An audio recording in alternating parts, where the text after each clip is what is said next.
MPs are due to debate the King's speech in the House of Commons with a number of key amendments to it in relation to the Middle East conflict. Labour MPs are under a three-line whip to back the party's amendment calling for longer humanitarian pauses in Gaza. They're also under a three-line whip to abstain from voting on the SNP's amendment, which calls for an immediate ceasefire. Any frontbenchers who rebel and go against the party's leadership look almost certain to be sacked.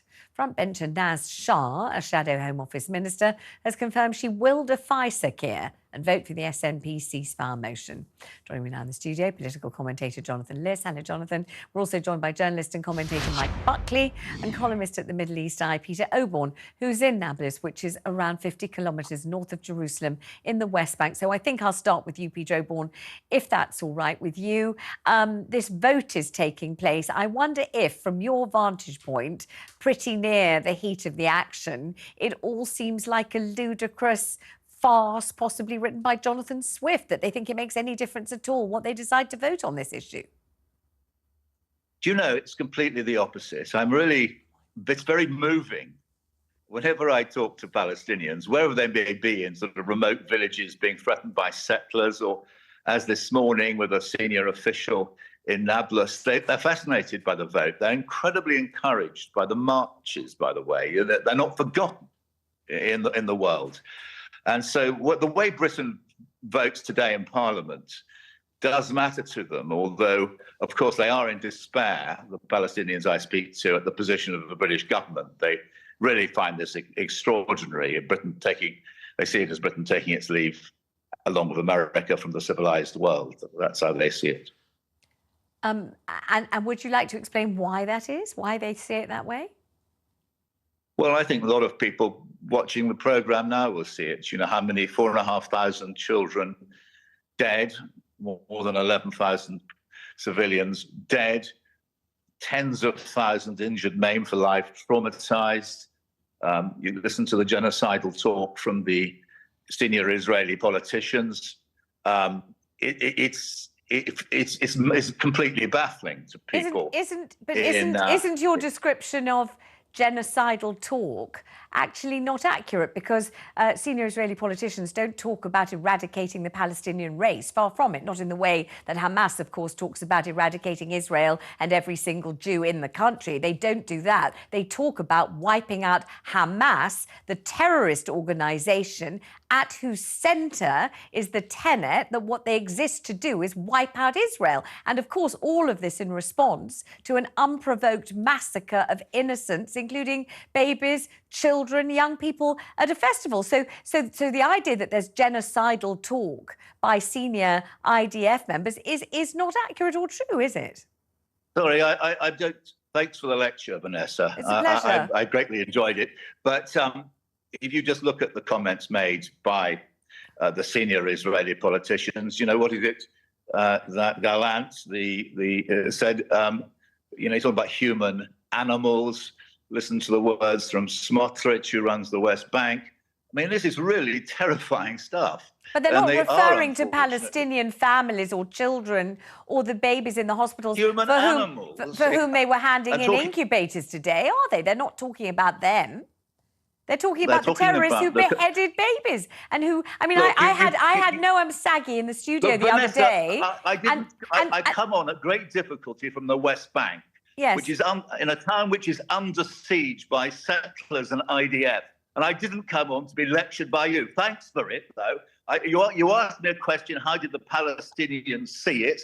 And I sought to give you an answer. I said that they were very interested in today's vote, but they were in despair about the government's position. And if you pay attention to the media, which you evidently don't, Vanessa Feltz, you will see there has been genocidal talk by Israeli politicians. I certainly do. I certainly do pay close attention to it. And thank you very much indeed for the lecture that you have given me, which I appreciate with as much alacrity and enthusiasm as you appreciate what you consider to be my interviewing you. However, I'm presenting the programme and I can't allow you to stand on any soapbox and give a diatribe without challenging you. That's my job. Were I not to do it, I'd have to take a milk round instead. Thank you so much, though, for joining us at great difficulty, and we won't detain you any longer because I realise that you've had to undergo various obstacles to join us, and we do appreciate it. Thank you so much. Let me go to my other guest. Let me go to Jonathan Liss, who's here in the studio. This vote today in Parliament, a three-line whip from Sir Keir Starmer. How do you imagine the frontbenchers will look tomorrow as a result? Well, I imagine that there'll be a few resignations, Vanessa, and I just think the whole thing is so foolhardy on the part of Starmer. It didn't have to be this way, because now the story tomorrow, what should have been a slam dunk for Labour in PR terms about the government's complete failure over Rwanda, the linchpin of Sunak's policy platform in tatters. Instead, we're going to have stories about Labour division, Labour civil war. It was completely unnecessary. If Starmer had simply said, as he has, in the past, at the start of this conflict, that people have different views on this subject in good faith, and that some people think that the ceasefire now is the right alternative. There are other people who still care about Palestinian lives who think that there should be humanitarian pauses. I personally think there should be a ceasefire. I'm not a Labour frontbencher. That if he had allowed people to vote with their conscience, it would have been no story at all. But instead, we're going to have people on the Labour front bench who, through no fault of their own, feel very strongly about this issue and are going to resign. Starmer didn't have to make this a disciplinary matter. He could have allowed people to have their free conscience. Let me bring Mike Buckley into the conversation. Mike, very heated reaction to this potential vote this evening. Where do you stand on the importance of this and on what the repercussions of it might be?